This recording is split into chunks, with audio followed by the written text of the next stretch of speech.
Good day and welcome to the Saturday Wrap-Up Show. My name is Jesse Jackson Kauraitha and will once again be your host for today, unpacking the latest sports news in and beyond Namibian borders. And now for the latest on the hit list.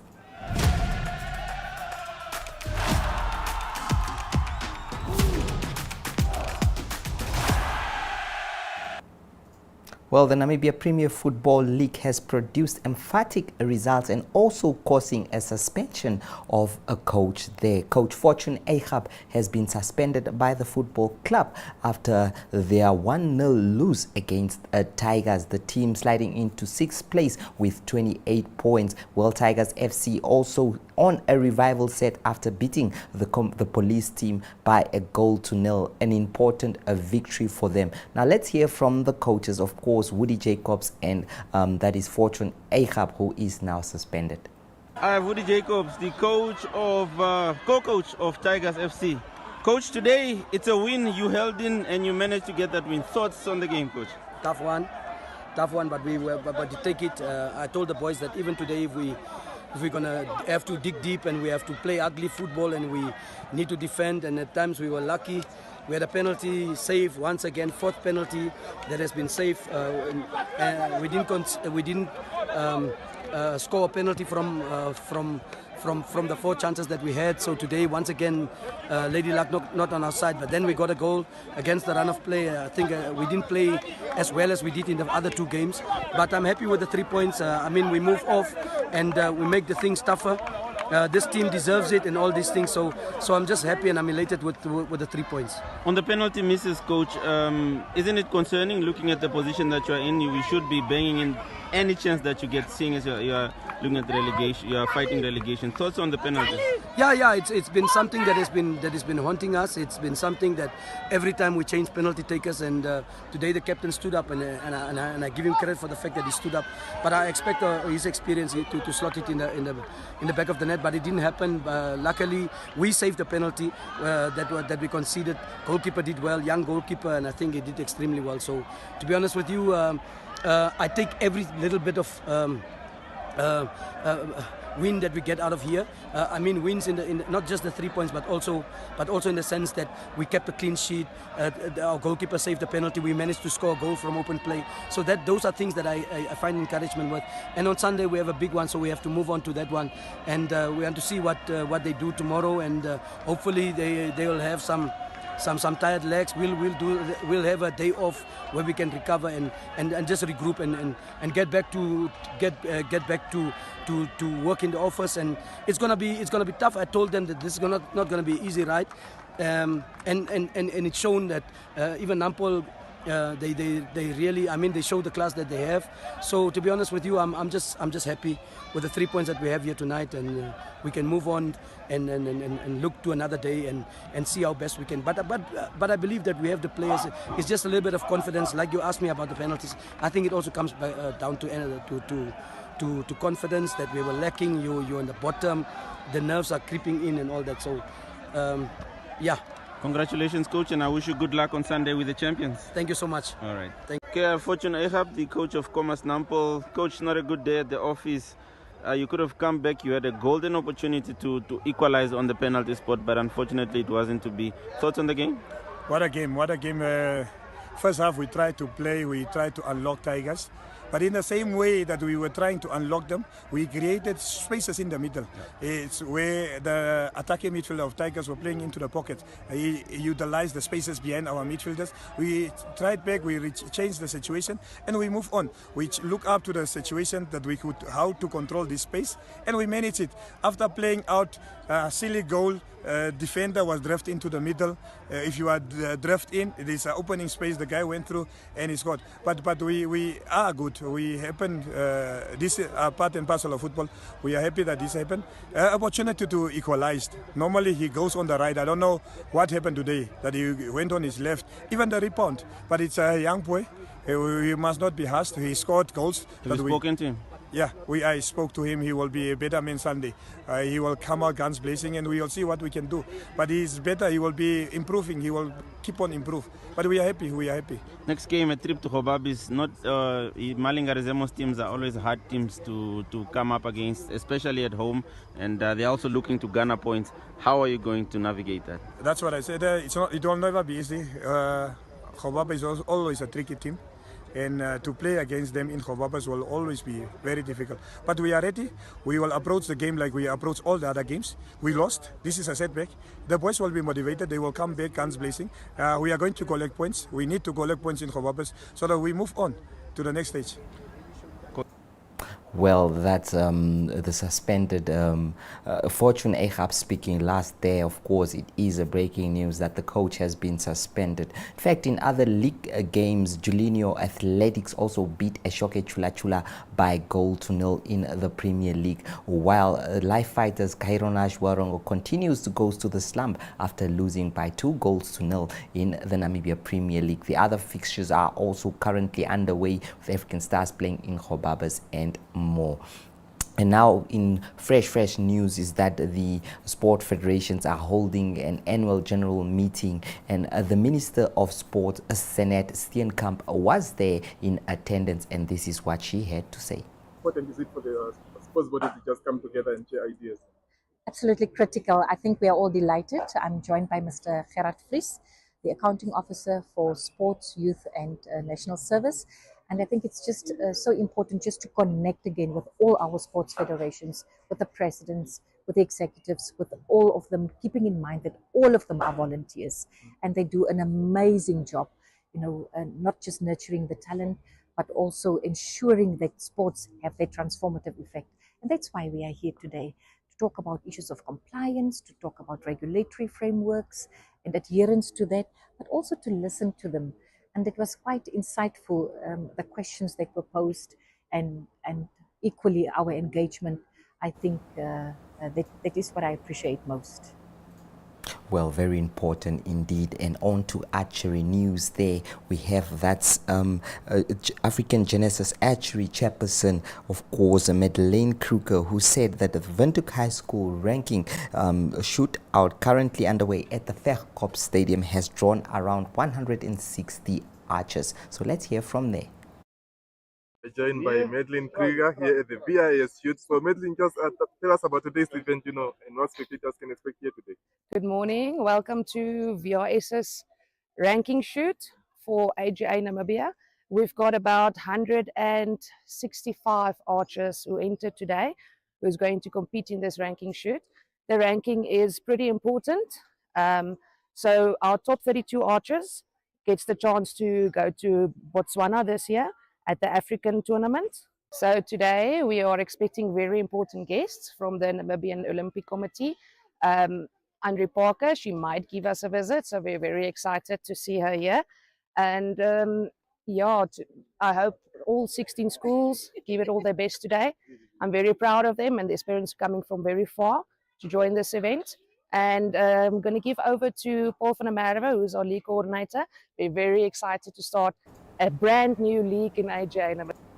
Well, it is indeed a very important game there. Of course, archery always at the top and growing from strength to strength. Pony Webley, one of those that is making that possible. Well, now Mr. van der Merwe, that's of course Paul van der Merwe, a coordinator, has also spoken on the importance of this. Joined by Mr. Paul van der Merwe, the league coordinator at the VIS shoot. Mr. van der Merwe, understand this forms part of the league structure introducing. Can you elaborate more on how that's going to work?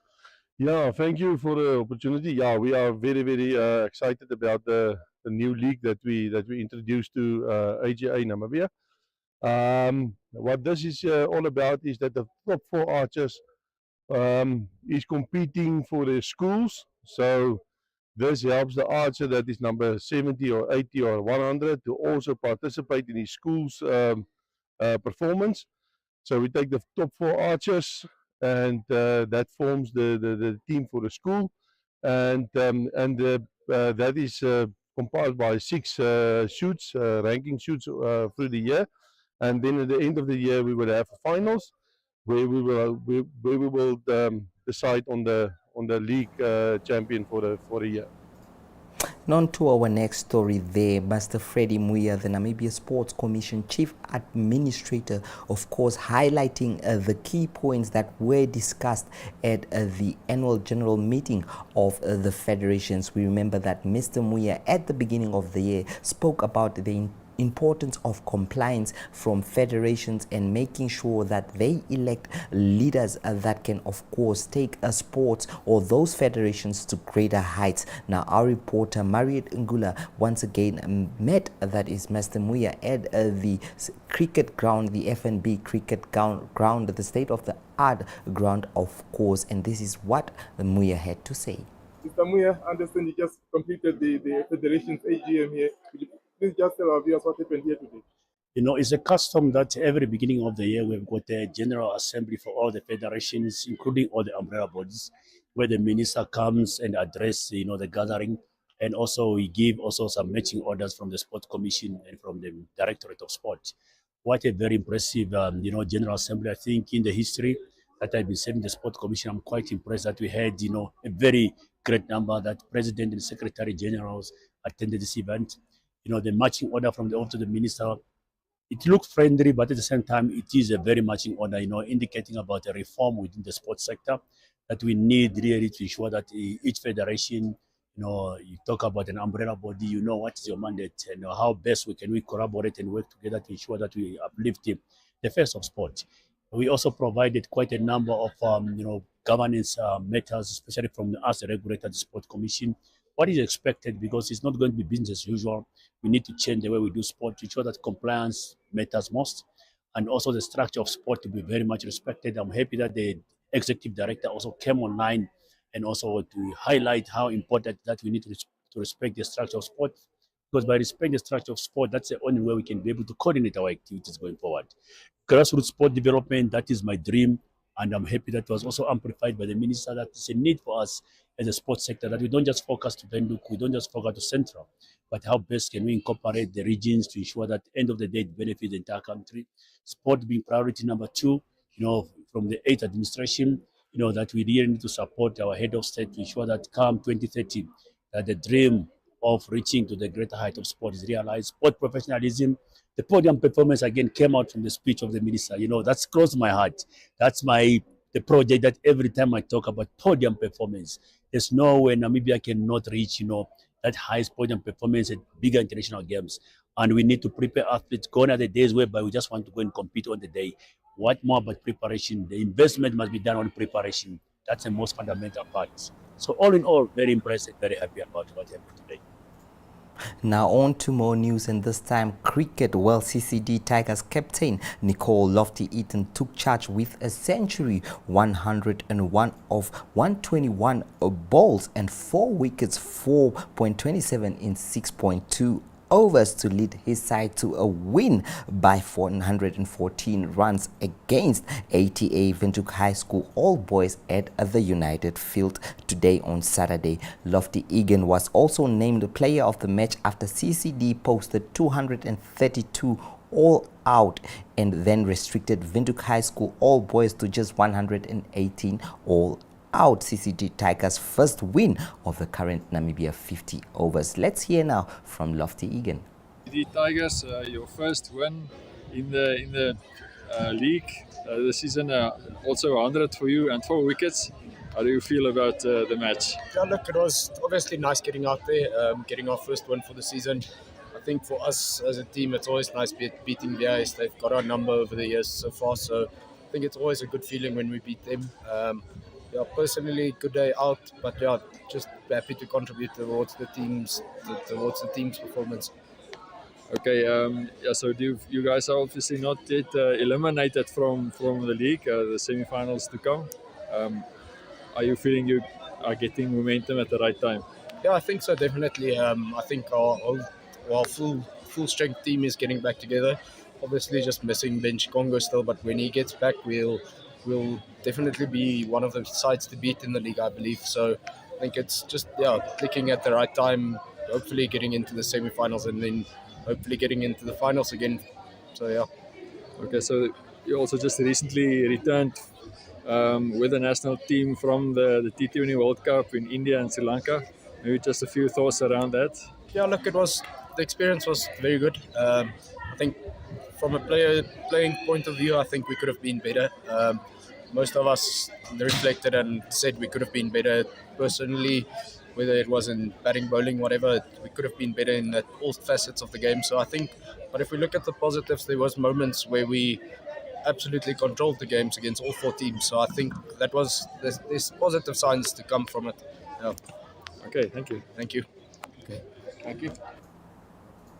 Well, on to more news, and it's cricket. We remain at cricket here, where Robin Trumbullin, captain of Trustcore United's first cricket team, was impressed with their 9-wicket dominant win over home side APS Wanderers in a cricket 50-over Premier League match today. Let's hear from Trumpelman. So with us, the captain of Trustcore United after your win here against APS Wanderers. So just take us a little bit through how the game went through your eyes, how you saw the game. Yeah, I think it's a good game for us. I think we started well with the ball, picking up some early wickets, and then we just tied them up with the spin department being clinical, getting some crucial wickets, and just taking our chances. I think the boys bowled really well, restricting the Wanderers to 165 all out, and yeah, very happy with that department. And then we had a clinical display with the bat, started off beautifully with Pierre and Gerard van Rensburg, getting us off to a fly, I think 40 after 4, and that just set the tone for the whole innings. And then once VP lost his wicket, Zane came in with a lot of composure and a real mature innings, supported very well by G, ending in not out, 9-wicket win. Very happy with that. Okay, so were there any big moments for you when you thought you had them? Yeah, I think with the bat, I think the way we started, I think just put the game to bed early and just put us on the front foot, and we were clinical in that regard. I think a lot of times we lose 2-3 wickets and give the team a sniff, but I think this time we were really good in our approach and the way we played our game with high intensity and hitting good areas. Low risk cricket, but just killing the game one shot by a time. Okay, so your team has been doing well so far in the league. Do you feel you can go all the way to the final and win it? Yeah, I think that's something we've definitely been working for in the past 2 to 3 years. Rebuilding a team, rebuilding a squad, and getting guys excited to play cricket again. So for us, yeah, I think that's definitely, we would love to have a trophy at some stage, but for us, it's game for game. We need to focus on just getting a good performance in the next day. We're playing tomorrow again against a good VIS side, and we need to be the same and consistent team we were today, tomorrow. Well, now history was made, and Namibia beating a strong Zambian squad in the COSAFA Cup semi-final. It was a solid 1-0 victory there, and the goal coming in the 90th minute, courtesy of a Juliana blow strike. Of course, the Zambians' hearts are broken after a team which is highly ranked in terms of women's football, dominated by a resilient and of course a brave Namibian gladiators that came into the tournament, of course the Hollywood Bets COSAFA tournament, with the aim of reaching the finals. And this is not all. Coach Lucky Kakuva, of course, and Senator Coleman, who is the captain of the team, probably one to chew more than they can bite. There, of course, it is an important one, and this is what they had to say. They want to win the competition. For brave gladiators, the energy is good. Currently, we are in a very good space. You know, I think I'm happy from our perspective that we have set ourselves a goal, and the goal is to win this tournament. So far, the goal is halfway to go. We have achieved to reach the final, so we are looking forward to the match tomorrow against South Africa. We have watched South Africa. I think we stand with a very good chance of achieving our goal. Our goal, you know, for this tournament is to be the winners. We'll prepare accordingly.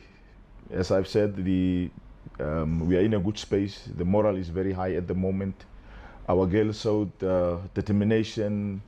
They have shown spirit throughout the course of the tournament. There were times where we were on shaky ground, but then we have proven that indeed we are brave And here we are, you know, looking forward to the final tomorrow.